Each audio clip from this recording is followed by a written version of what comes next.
আসসালামু আলাইকুম। আইফোন দিয়ে ইউএসএ সার্ভারের ক্যাপকাট আইডিতে টেমপ্লেট পোস্ট করতে প্রথমে অ্যাপ স্টোর থেকে এই ভিপিএনটি ইনস্টল করে নেবেন। ইনস্টল হলে ওপেন করবেন।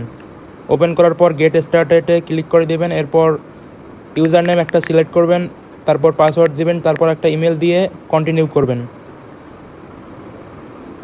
তো কন্টিনিউ করার পর ওকে আই এম দিস করবেন। করার পর সার্চ যে আইকনটা দেখতে পাচ্ছেন এখানে ক্লিক করে নিউ ইয়র্ক সার্চ করবেন। করার পর এটা ফেভারিট করবেন বা লাভ দিয়ে রাখবেন। দেওয়ার পর ক্রস করবেন। করার পর যে লাভ সেকশনটা এখানে গিয়ে ভিপিএনটা কানেক্ট করে নেবেন। তো ভিপিএনটা যখন কানেক্ট হবে তারপর চলে যাবেন ক্যাপকাটে।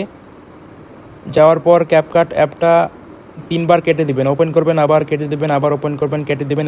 এইভাবে 3বার করবেন। করার পর মিতে যাবেন, গেলে আপনারা ক্রিয়েটর সেন্টার দেখতে পারবেন। তারপর ভিপিএনটা অবশ্যই অফ করে আসবেন, কারণ এই ভিপিএনটা মাসিক 2 জিবি আপনাকে ফ্রিতে ব্যবহার করতে দেবে।